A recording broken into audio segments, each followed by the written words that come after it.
વિદ્યાર્થી મિત્રો, કેમ છો? મજામાં ને? નિર્મલ વિદ્યાલયના આ વિડિયો લેક્ચરની અંદર તમારા સૌનું સ્વાગત છે.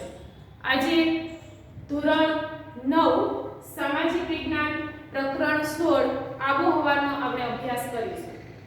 તો દરેક વિદ્યાર્થી મિત્રો, આપણે આબોહવા વિશે ભણીએ છીએ ત્યારે આબોહવા એટલે શું અને હવામાન એટલે શું, તો કે એની વાત આપણે આગળના લેક્ચરની અંદર ભણ્યા છે કે હવામાન એ એક જ દિવસના એટલે કે સવારથી સાંજ સુધીના તાપમાનની અંદર અથવા ભેજ કે પવનની દિશામાં અને ગતિમાં જે કંઈ ફેરફાર સૂચવે છે તેને આપણે હવામાન કહીએ છીએ, જેની સરેરાશ માત્ર સવારથી સાંજ સુધી એટલે કે 24 કલાકની જ હોય છે કે એક જ દિવસની હોય છે.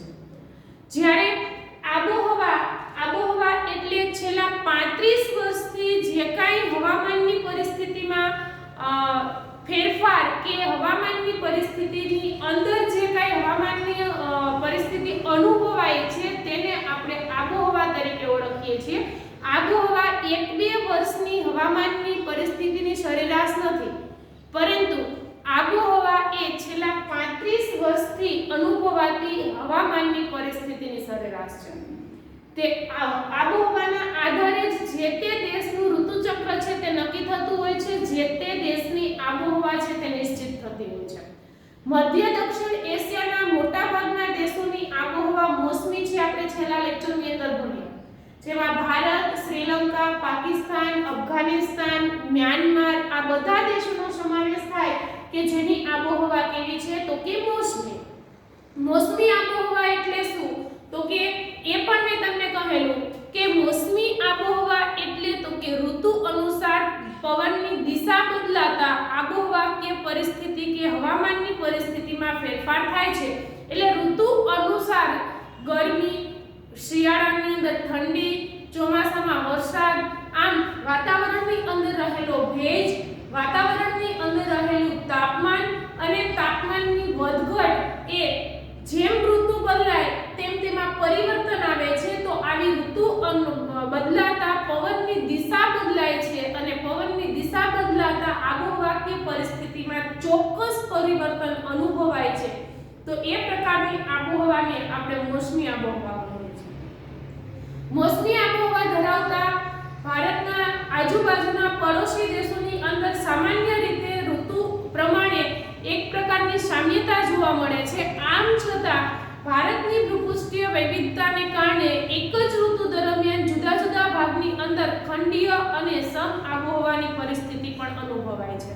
તો એને ધ્યાનમાં રાખી અને આજે આપણે આપણા ભારતનું ઋતુચક્ર શું છે તે ભણવાના છે. ભારતના ઋતુચક્રની વાત કરીએ તો ભારતની સામાન્ય રીતે પરંપરાગત ઋતુ કે જે શાસ્ત્રોની અંદર પણ જે ઋતુનું વર્ણન થયેલું છે, પરંપરાગત રીતે ચાલી આવતી ભારતની 6 ઋતુઓ છે અને એ 6 ઋતુની અંદર આપણે સમાવેશ કરીએ છીએ હેમંત ઋતુ, શિશિર ઋતુ, વસંત ઋતુ, ગ્રીષ્મ ઋતુ, વર્ષા ઋતુ અને શરદ ઋતુ. સામાન્ય રીતે આપણા ઈસવીસન અને વિક્રમ સંવતના 12 મહિના છે. ઈસવીસન અને વિક્રમ સંવતના 12 મહિનાઓને 6 ઋતુની અંદર પરંપરાગત રીતે ચાલી આવતી 6 ઋતુની અંદર વિભાજિત કરીએ તો 2 મહિનાની એક ઋતુ બને. હેમંત અને શિશિર આ ઋતુ છે તે આપણે હેમંત અને શિશિર ઋતુ એટલે એક 2 મહિના 2 ઋતુને ભેગી કરીએ તો એક ઋતુ 2 મહિનાની ઋતુ, એમ 2 ઋતુ પ્લસ એક આપણી જે સામાન્ય ઋતુ ગણીએ તો એક 4 મહિનાની ઋતુ. એટલે હેમંત ઋતુના ગુજરાતી મહિના ગણીએ એટલે કે વિક્રમ સંવતના મહિના ગણીએ તો હેમંત ઋતુ એટલે કારતક અને માર્ચ કે જે હવે આપણે શરૂ થવાની છે. આસો મહિનો ઉતરતા જ આ વર્ષે આપણે વિક્રમ સંવતનો એક અધિક માસ હતો. અધિક માસ હતો એટલે આસો મહિનાની અંદર આજે પ્રવર્તમાન મહિનો કયો છે તો કે આસો. દિવાળી પછી કારતક મહિનો શરૂ થશે. હેમંત ઋતુ આસો મહિનાથી આજે આપણે અનુભવીએ છીએ, કારણ તો કે એક આસો અધિક હતો. એટલે અધિક માસ હોવાને કારણે અત્યારથી જ આપણને હેમંત ઋતુનો અનુભવ થાય છે. એટલે વિક્રમ સંવતના 2 મહિના કારતક, માગસર એટલે હેમંત ઋતુ અને હેમંત ઋતુના આપણે 2 મહિના ઈસવીસનના ગણીએ તો ઓક્ટોબર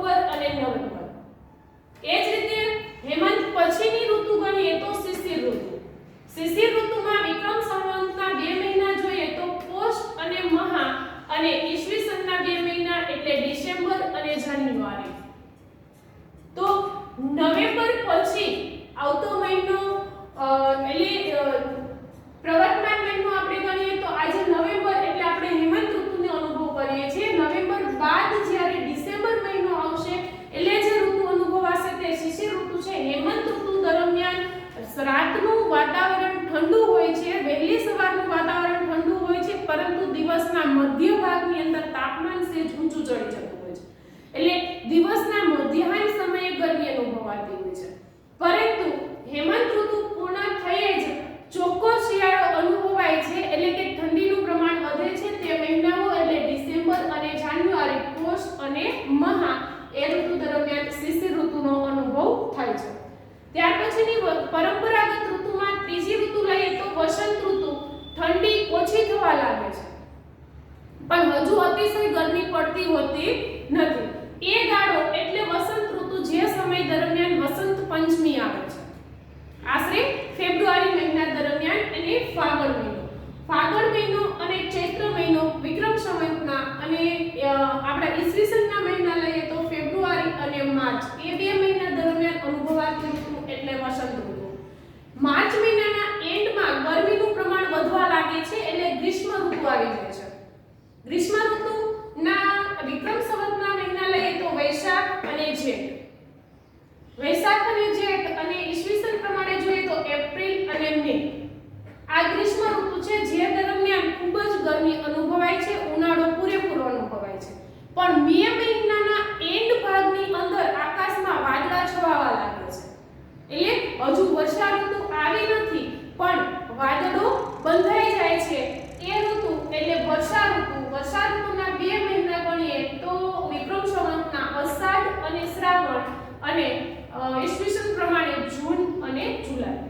સામાન્ય રીતે વર્ષા ઋતુ બેસી ગયા પછી અષાઢ મહિનાની શરૂઆતમાં અને જૂન મહિનાના મધ્ય ભાગની અંદર વરસાદ થાય છે. અને એ 2 મહિના શ્રાવણ માસ છે તે વરસાદનો ખૂબ જ મહત્વનો મહિનો છે કે જે શ્રાવણ માસ દરમિયાન વધુ વરસાદ પડે છે. અને ત્યાર પછીની આપણે વાત કરીએ તો શરદ ઋતુ એટલે ભાદરવો અને આસો. આસો મહિનો એટલે શરદ ઋતુનો મહિનો ગણાય છે, એટલે કે વરસાદ પૂર્ણ થઈ ગયો છે પરંતુ હજુ શિયાળાની શરૂઆત થઈ નથી. એટલે ભાદરવો અને આસો. ભાદરવા મહિનાની અંદર 15 દિવસ સુધી વરસાદ પડે છે પરંતુ પાછળના 15 દિવસ પછી ક્રમશઃ વરસાદ છે તે ઘટતો જાય છે અને આસો મહિનામાં સંપૂર્ણ વરસાદ પડતો જ નથી. સિવાય કે અમુક સંજોગો દરમિયાન તાપમાનની અંદર જો કોઈ ફેરફાર થયો હોય તો. અને એ મહિનાની આપણે વાત કરીએ તો ઈસવીસન પ્રમાણે ઓગસ્ટ અને સપ્ટેમ્બર. અને પાછી તો કે કાર્તક માસ આવતા હેમંત ઋતુ. આ રીતે આપણી પરંપરાગત 6 ઋતુ છે: હેમંત, શિશિર, વસંત, ગ્રીષ્મ, વર્ષા અને શરદ. સામાન્ય રીતે આપણે રોજબરોજ 3 ઋતુની વાત કરતા હોઈએ છીએ: શિયાળો, ઉનાળો, ચોમાસું. 12 મહિનાને 4 મહિનાની અંદર વિભાજિત કરી દઈએ તો 4 મહિનાની એક ઋતુ બને: શિયાળો, ઉનાળો, ચોમાસું. જેમાં આપણી પરંપરાગત 2 ઋતુનો સમાવેશ થાય. પરંપરાગત 2 ઋતુને આપણે સમાવેશ કરીએ તો હેમંત અને શિશિર એટલે શિયાળો, જેના 4 મહિના કયા તો કે ઓક્ટોબર, નવેમ્બર, ડિસેમ્બર, જાન્યુઆરી 4 મહિના થઈને એક ઋતુ બની એટલે એ છે શિયાળો. તો અત્યારથી જ આપણે શિયાળાનો આરંભ થઈ ગયો છે એવું કહી શકીએ, કેમ કે ઓક્ટોબર માસ પૂર્ણ થઈ ગયો, નવેમ્બર બેસી ગયો. એટલે ઓક્ટોબર થી શરૂ કરીને જાન્યુઆરી સુધીનો જે તાપમાન છે તેમાં ક્રમશઃ ઓક્ટોબર થી જેમ જેમ આગળ જતા જઈએ તેમ તાપમાનની અંદર ઘટાડો થતો જાય છે ને શિયાળાની ઠંડીનો અનુભવ થતો જાય છે. ઓક્ટોબરનું તાપમાન હજુ ઊંચું હોય છે પરંતુ નવેમ્બરમાં ક્રમશઃ ઘટાડો નોંધાય છે. નવેમ્બરથી નીચું તાપમાન ડિસેમ્બરમાં હોય છે અને ડિસેમ્બરથી નીચું તાપમાન જાન્યુઆરીમાં હોય છે. આ 4 મહિનાઓ અને વિક્રમ સંવતના 4 મહિના લઈએ તો કાર્તક, માગશર, પોષ અને મહા. અને કઈ 2 ઋતુનો સમન્વય તો કે હેમંત અને શિશિર. આ 2 ઋતુનો સમન્વય થતા જે ઋતુ થાય છે તે છે શિયાળો. એવી જ રીતે બીજી 2 પરંપરાગત ઋતુ લઈએ તો વસંત અને ગ્રીષ્મ. વસંત અને ગ્રીષ્મ ઋતુનો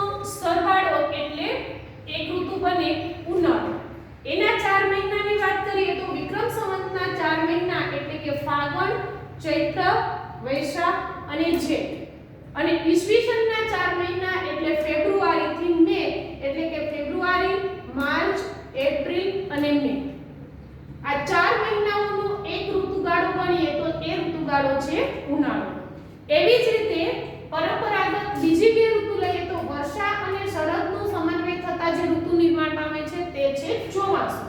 એટલે વર્ષા ઋતુ અને શરદ ઋતુનો સરવાળો એટલે કે ચોમાસું.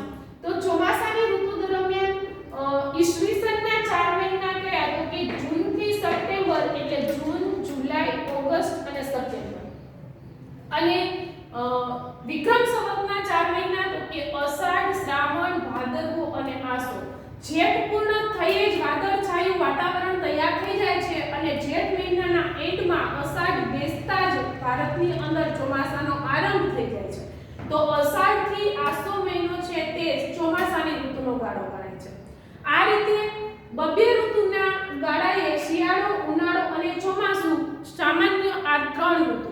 પરંતુ ભારતની અંદર આવેલી જે આપણી હવામાન ખાતાની કચેરી છે કે જે દિલ્હી ખાતે આવેલી છે, તો દિલ્હીની હવામાનની કચેરી છે તે ભારતની મુખ્ય 4 ઋતુ દર્શાવે છે, 3 ઋતુ. ભારતની કેટલી ઋતુઓનો સમાવેશ તેમણે કર્યો છે? તો કે દિલ્હી ખાતે આવેલી હવામાન ખાતાની કચેરીએ ભારતની 4 ઋતુ દર્શાવે છે. એ 4 ઋતુની અંદર એક ઋતુ એવી છે કે જે માત્ર 2 મહિનાની છે, એક ઋતુ 4 મહિનાની છે અને બાકીની 2 ઋતુ 3-3 મહિનાની છે. એમાંની 4 ઋતુ કઈ? તો કે શીત ઋતુ. હવામાન ખાતાએ આપેલી ઋતુના નામ છે શીત ઋતુ, ઉષ્ણ ઋતુ, વર્ષા ઋતુ અને નિવર્તન ઋતુ. આ ચક્રની અંદર પણ તમને દર્શાવેલું છે શીત ઋતુ. અહીંથી આપણે લઈએ તો શીત ઋતુ એટલે શું? તો કે શિયાળો. કયા 3 મહિના? તો કે ડિસેમ્બર, જાન્યુઆરી અને ફેબ્રુઆરી. વિક્રમ સંવતના 3 મહિના કયા? તો કે પોષ, મહા અને ફાગણ. આ 3 મહિનાઓ દ્વારા જે ઋતુ નિર્માણ પામે છે તે ઋતુ છે એટલે કે શીત ઋતુ. એટલે શીત ઋતુનો સમયગાળો 3 માસનો છે અને એ 3 માસની અંદર ઈસવીસનના ડિસેમ્બર, જાન્યુઆરી, ફેબ્રુઆરી, વિક્રમ સંવતના પોષ, મહા, ફાગણ. ત્યાર પછી દિલ્હી ખાતે આવેલી હવામાન ખાતાની કચેરીએ આપેલી બીજી ઋતુ એટલે ઉષ્ણ ઋતુ. ઉષ્ણ ઋતુ પણ 3 માસની છે. ઉષ્ણ ઋતુના 3 માસ કયા? તો કે માર્ચ, એપ્રિલ અને મે અને વિક્રમ સંવત પ્રમાણે ચૈત્ર, વૈશાખ અને જેઠ. આ 3 મહિનાનો ગાળો એટલે ઉષ્ણ ઋતુનો ગાળો. હવામાન ખાતાની કચેરી મુજબની વાત કરીએ તો ત્રીજી ઋતુ છે વર્ષા ઋતુ. વર્ષા ઋતુનો સમયગાળો 4 માસનો છે, માત્ર 3 જ માસનો નહીં. દિલ્હી ખાતે આવેલી હવામાન ખાતાની કચેરી ભારતની સૌથી લાંબી ઋતુ દર્શાવે છે વર્ષા ઋતુ, જેનો સમયગાળો કેટલા માસનો છે? તો કે 4 માસનો છે. આ 4 માસ દરમિયાન જે વરસાદની અનુભૂતિ થાય છે તે ઋતુને આપણે વર્ષા ઋતુ કહીએ છીએ, જેની અંદર વર્ષા અને શરદ બંનેનો સમાવેશ થઈ જાય છે. એ 4 માસ કયા? તો કે ઈસવીસન પ્રમાણે જૂન, જુલાઈ, ઓગસ્ટ અને સપ્ટેમ્બર. અને વિક્રમ સંવત પ્રમાણે અષાઢ, શ્રાવણ, ભાદરવો અને આસો. અને દિલ્હી ખાતે આવેલી હવામાન ખાતાની કચેરીએ ભારતની સૌથી ટૂંકી ઋતુ કઈ દર્શાવી છે? તો કે નિવર્તન ઋતુ. નિવર્તન ઋતુનો ગાળો છે 2 માસનો. 2 મહિનાના દરમિયાન એક વચ્ચે 2 ઋતુ વચ્ચે કંઈક ખંડન પડતું હોય એવી પ્રકારની અનુભૂતિ થાય છે. દાખલા તરીકે અતિશય ગરમીમાંથી વરસાદ તરફ જવાય છે, પરંતુ વરસાદ પૂર્ણ થઈ અતિશય ગરમીની અનુભૂતિ થાય છે. એ મહિનો એટલે ઓક્ટોબર મહિનો, જેને આપણે ગુજરાતીમાં ભાદરવા તાપ કહીએ છીએ અને અંગ્રેજીની અંદર ઓક્ટોબર હીટ તરીકે ઓળખવામાં આવે છે. ઓક્ટોબર મહિના દરમિયાન લગભગ વિક્રમ સંવત અને ઈસવીસનની અંદર થોડુંક આગા પાછું હોય છે, એટલે ઓક્ટોબર માસ દરમિયાન લગભગ ભાદરવાનો અંત ભાગ હોય છે. તો ભાદરવાના એ અંત ભાગની અંદર અતિશય ગરમીની અનુભૂતિ થાય છે. એ એક ગાળો એવો છે કે જ્યારે શિયાળો શરૂ થવો જોઈએ પણ વચ્ચેના 15-20 દિવસ ગરમીની અનુભૂતિ થાય છે, એટલે એ દરમિયાન નિવર્તન ઋતુ એને નામ આપેલું છે, જેને આપણે પાછા ફરતા મોસમી પવનોની ઋતુ પણ કહીએ છીએ. એના 2 મહિના છે, એક ઓક્ટોબર અને નવેમ્બર, અને ગુજરાતી માસ ગણીએ એટલે કે વિક્રમ સંવતના મહિના ગણીએ તો કારતક અને માગશર. આમ પરંપરાગત શાસ્ત્ર અનુસારની 6 ઋતુ હેમંત, શિશિર, વસંત, ગ્રીષ્મ, વર્ષા અને શરદ. બબે ઋતુના ગાળા દરમિયાન અનુભવાતી મુખ્ય 3 ઋતુ તો કે હેમંત, શિશિર વચ્ચેનો જે હેમંત અને શિશિર વચ્ચે અનુભવાતી ઋતુ એટલે શિયાળો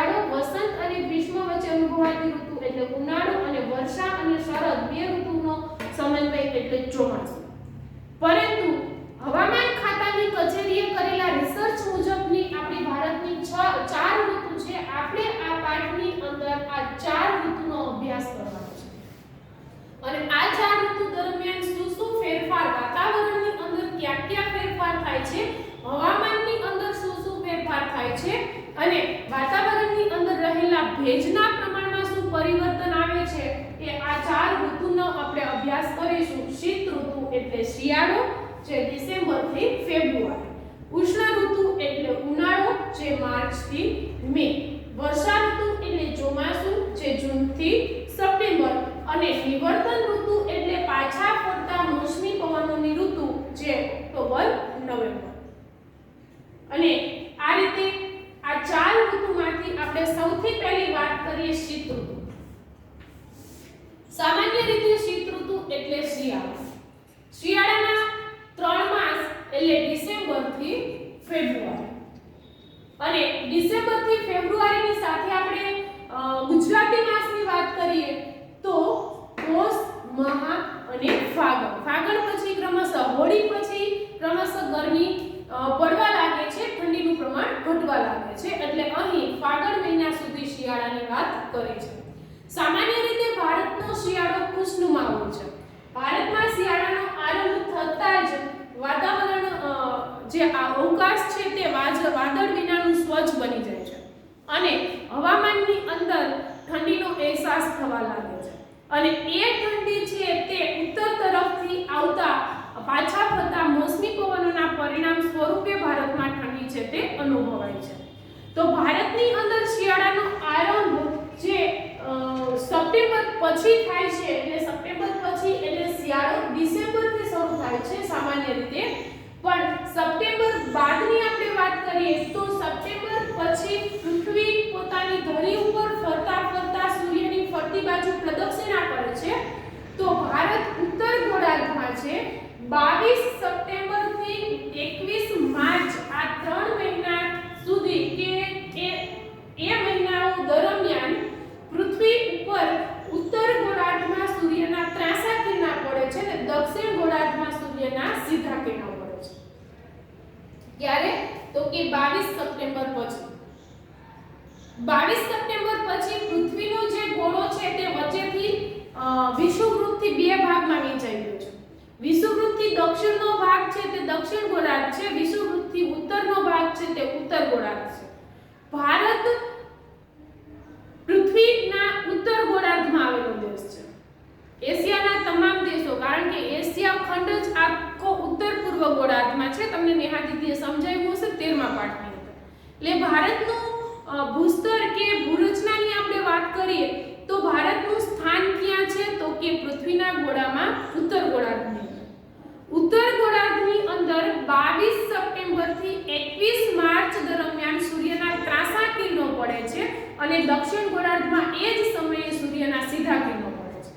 આ કેના પરિણામે થાય છે? તો કે મેં તમને પહેલો જ વિડિયો સમજાવ્યો હતો કે પૃથ્વી પોતાની ધરી ઉપર 23.5 અંશના ખૂણે નમેલી છે અને પૃથ્વીની આ જે નમન કક્ષા છે એ નમન કક્ષા અને પૃથ્વીનું સૂર્યની ફરતે ફરવું એટલે કે પરિભ્રમણ, આ બે પરિસ્થિતિ છે તે પૃથ્વીના ઉત્તર અને દક્ષિણ ગોળાર્ધમાં સૂર્યના કિરણોને સીધા પાડવામાં મદદરૂપ થાય છે. એટલે જ્યારે પૃથ્વી ફરતી સૂર્યની નજીક આવે છે ત્યારે પૃથ્વીનો જે ભાગ સૂર્યની નજીક છે ત્યાં સીધા કિરણો પડે છે, પૃથ્વીનો જે ભાગ સૂર્યથી દૂર છે ત્યાં ત્રાંસા કિરણો પડે છે. હવે પૃથ્વી નમેલી છે એટલે 90 અંશનો ખૂણો નથી બનતો. પોતાની ધરી ઉપર પૃથ્વીનો 90 અંશનો ખૂણો બનતો નથી, 66.5 અંશનો ખૂણો બને છે. એના પરિણામે શું થાય છે? તો કે પૃથ્વી જ્યારે ફરતી જતી હોય છે ત્યારે તેનો કોઈક વખત પૃથ્વીનો દક્ષિણ ગોળાર્ધ છે તે સૂર્યથી નજીક હોય છે, તો કોઈક વખત પૃથ્વીનો ઉત્તર ગોળાર્ધ છે તે સૂર્યથી નજીક હોય છે. જ્યારે પૃથ્વીનો ઉત્તર ગોળાર્ધ સૂર્યની નજીક હોય છે ત્યારે ઉત્તર ગોળાર્ધમાં સીધા કિરણો પડે છે અને પરિણામ સ્વરૂપે ઉત્તર ગોળાર્ધમાં ઉનાળો અનુભવાય છે. તો એ દરમિયાન આપણે પણ ભારતમાં ઉનાળાની અનુભૂતિ કરીએ છીએ. પરંતુ પૃથ્વીનો દક્ષિણ ગોળાર્ધ જ્યારે સૂર્યની નજીક હોય છે ત્યારે દક્ષિણ ગોળાર્ધમાં સૂર્યના સીધા કિરણો પડે છે, તો એ દરમિયાન દક્ષિણ ગોળાર્ધમાં ઉનાળો અનુભવાય છે. તો એનાથી વિપરીત આપણે ઉત્તર ગોળાર્ધમાં શિયાળો અનુભવીએ છીએ. તો એ જ એક પરિસ્થિતિનું નિર્માણ 22 સપ્ટેમ્બર પછી થાય છે. 22 સપ્ટેમ્બર પછી પૃથ્વીના દક્ષિણ ગોળાર્ધમાં સૂર્યના સીધા કિરણો પડવા લાગે છે, ઉત્તર ગોળાર્ધમાં ત્રાંસા પડવા લાગે છે. ક્યાં સુધી? તો કે 21 માર્ચ સુધી. એટલે એ દરમિયાન ભારત ઉત્તર ગોળાર્ધમાં આવેલો દેશ છે, એટલે એ સમયગાળા દરમિયાન ભારતની અંદર શિયાળાની અનુભૂતિ થાય છે, કારણ કે સૂર્યના લંબ કિરણો એટલે કે ત્રાંસા કિરણો હોવાને કારણે તાપમાન નીચું જાય છે. સામાન્ય રીતે ભારતની અંદર શિયાળાનો આગમન ડિસેમ્બરથી થાય છે. આમ જોઈએ તો નવેમ્બરથી જ ઠંડી પડવા લાગે છે, પરંતુ એ સમયગાળો હેમંત ઋતુનો હોય છે, અતિશય ઠંડીનો સમયગાળો નથી. પરંતુ ભારતમાં અતિશય ઠંડીનો સમયગાળો એટલે ડિસેમ્બર, જાન્યુઆરી અને ફેબ્રુઆરી. આ સમયગાળા દરમિયાન ભારતનો દક્ષિણ ભાગ, જેને આપણે દ્વીપકલ્પીય ઉચ્ચ પ્રદેશ કહીએ છીએ, દક્ષિણે ભારતમાં અરબ સાગર, હિન્દ મહાસાગર અને બંગાળાની ખાડી, આ ત્રણ સમુદ્રો આવેલા છે. એમાં હિન્દ મહાસાગર અને બંગાળા અરબ સાગરની ઉપર હવાનું હલકું દબાણ રચાય છે, જ્યારે ભારતની ઉત્તરે મધ્ય એશિયામાં હવાનું ભારે દબાણ રચાયેલું હોય છે. કારણ તો કે ચોમાસાની ઋતુમાં નૈઋત્ય દિશા તરફથી ફૂંકાતા પવનો ઉત્તર તરફ ગયેલા હોય છે, છેક મધ્ય એશિયા સુધી. હવે ભારતની નૈઋત્યથી એટલે કે અરબ સાગર અને હિન્દ મહાસાગર ઉપરથી જે વ્યાપારી પવનો ભારતની છેક ઉત્તરે અને મધ્ય એશિયા સુધી ગયા, એટલે ત્યાં હવાનું ભારે દબાણ રચાયું. અને ત્યાં હવાનું ભારે દબાણ રચાયું તો એનાથી વિરુદ્ધ વિપરીત બાજુ જોઈએ તો હિન્દ મહાસાગર અને અરબ સાગર ઉપર હવાનું હલકું દબાણ રચાયું. હવે હવા હંમેશા ભારે દબાણ તરફથી હલકા દબાણ તરફ ખસે છે. હવે મધ્ય એશિયામાં હવાનો ભરાવો થઈ ગયો, એટલે મધ્ય એશિયાથી આવતા પવનો ભારતની દક્ષિણે છે કે હિન્દ મહાસાગર સુધી જાય છે. હવે એ પવનો મધ્ય એશિયા તરફથી આવે છે, એટલે ત્યાં મધ્ય એશિયા એટલે લગભગ ઉત્તર ધ્રુવ નજીકનો પ્રદેશ.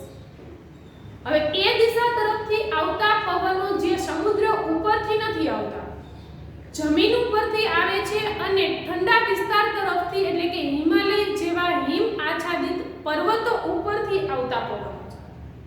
પરિણામ સ્વરૂપે એ પવનની અંદર ભેજ નથી. શિયાળાની ઋતુ દરમિયાન જે મધ્ય એશિયા તરફથી ફૂંકાતા પવનો છે તે જમીન ઉપરથી ફૂંકાતા પવનો છે, સમુદ્ર ઉપરથી ફૂંકાતા પવનો નથી. જો પવન સમુદ્ર ઉપરથી ફૂંકાય તો તેની અંદર ભેજ હોય, પણ જમીન ઉપરથી ફૂંકાતા પવન છે એટલે ભેજ વિનાના સૂકા પવન છે. બીજું, એ પવન ઉત્તર ધ્રુવ પ્રદેશ તરફથી આવતા પવન છે, એટલે તે બર્ફીલા ક્ષેત્રો ઉપરથી આવે છે. પરિણામ સ્વરૂપે તે ઠંડા છે, ગરમ નથી. એ પવન ભારતના જે ભાગની અંદર જાય છે તે ભાગની અંદર તાપમાન ઘટાડી દે છે અને ઠંડીનું મોજું ફેરવી વાળે છે.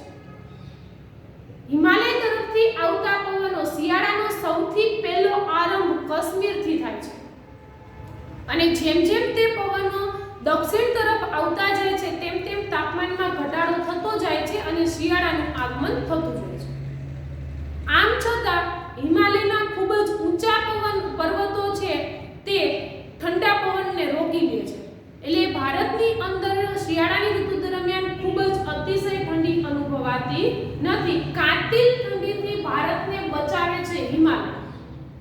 એમ કે ભારતની ઉત્તરે હિમાલયના ઊંચા પર્વતો છે જે કાતિલ અને અતિશય ઠંડા પવનને ત્યાં રોકી લે છે, એટલે આમ છતાં શિયાળો અનુભવાય છે, પણ અતિશય ઠંડીનો કે કાતિલ હાર્ડ આપણું થીજવી દે તેટલી ઠંડીનો અનુભવ થતો નથી.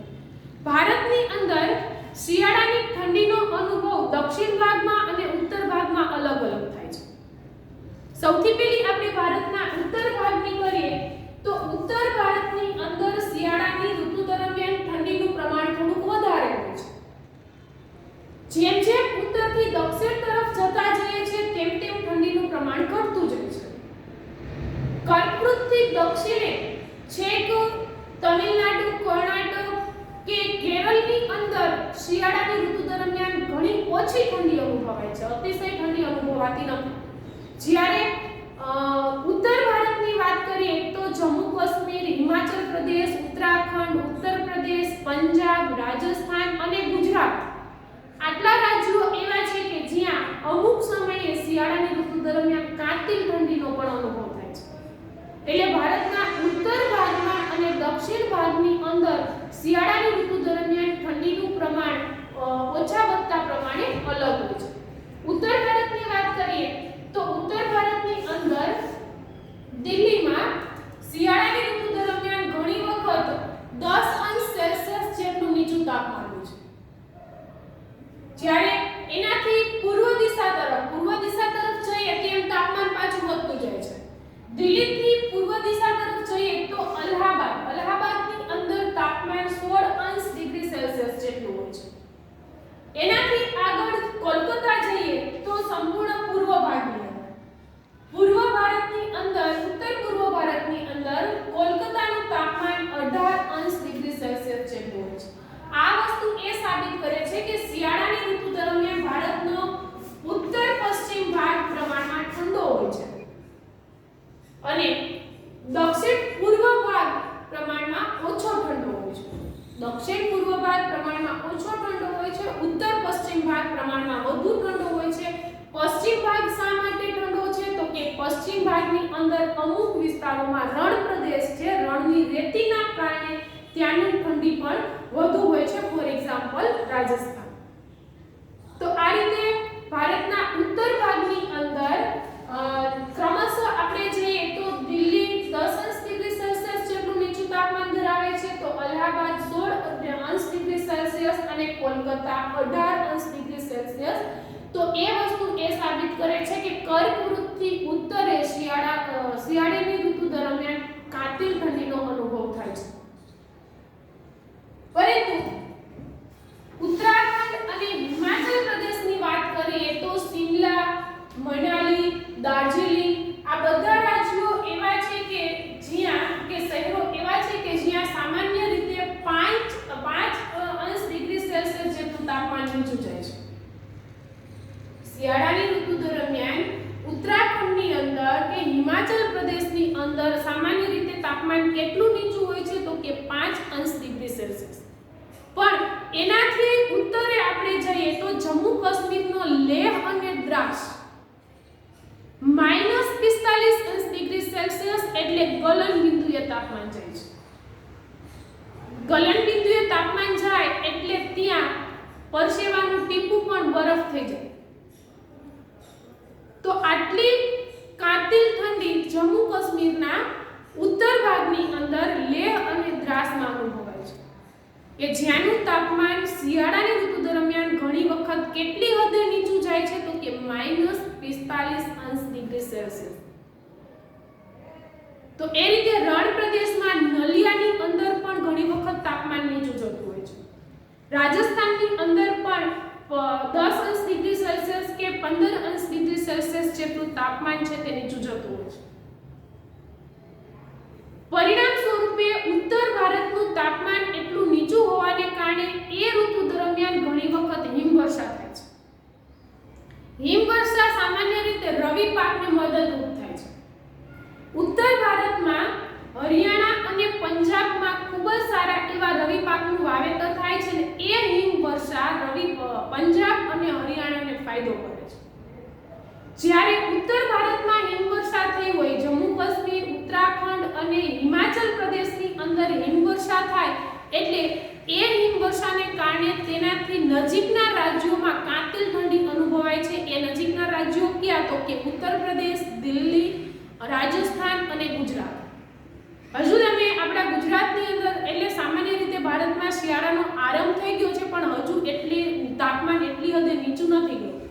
પણ શિયાળાના મધ્ય ભાગની અંદર ડિસેમ્બર જાન્યુઆરીની અંદર તમે જોજો ગુજરાતમાં અતિશય ઠંડી અનુભવાય છે. કારણ તો કે જાન્યુઆરી મહિના દરમિયાન ભારતના ઉત્તર ભાગમાં એટલે કે ઉત્તરાખંડ, હિમાચલ અને જમ્મુ કાશ્મીરમાં હિમવર્ષા થાય છે. પરિણામ સ્વરૂપે ત્યાંથી આવતા કાતિલ ઠંડા પવન છે તે ગુજરાતમાં પણ ફૂંકાય છે અને ગુજરાતમાં પણ ઠંડીનું મોજું ફરી વળે છે અને ગુજરાત પણ એ સમય દરમિયાન કાતિલ ઠંડીનો અનુભવ કરે છે. આનાથી સહેજ વિરુદ્ધ વાત કરીએ તો દક્ષિણ ભારતનું શિયાળાની ઋતુ. તો ભારતની કર્કવૃતથી દક્ષિણ ભારતની અંદર ઉત્તર ભારત કરતા શિયાળાનું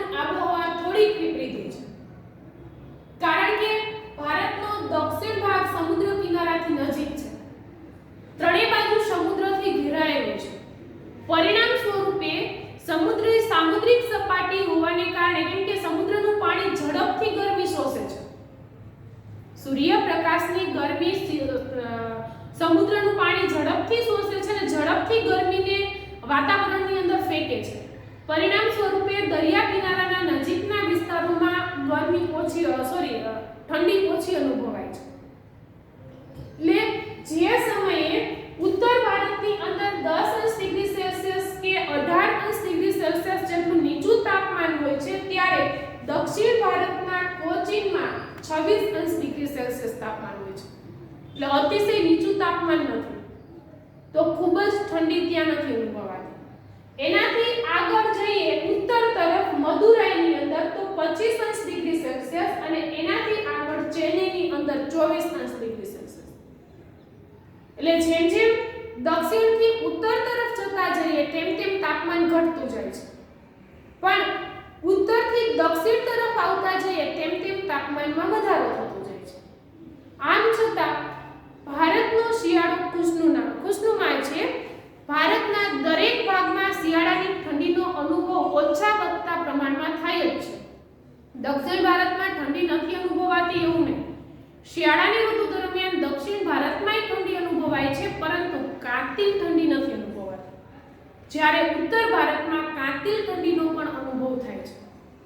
સામાન્ય રીતે શિયાળાની ઋતુ દરમિયાન ભારતની અંદર ફૂંકાતા પવનો જમીન વિસ્તાર ઉપરથી આવે છે, એટલે સૂકા છે તેમાં ભેજ નથી.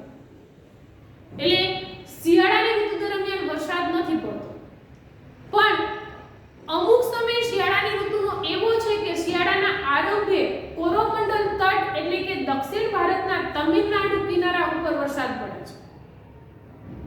તમે કહેશો કે દક્ષિણ ભારતના તમિલનાડુના કિનારા ઉપર વરસાદ કેમ પડે છે, તો કે મધ્ય એશિયા તરફથી આવતા પવનનો એક ફાંટો બંગાળાની ખાડી ઉપર થઈને તમિલનાડુમાં પ્રવેશે છે.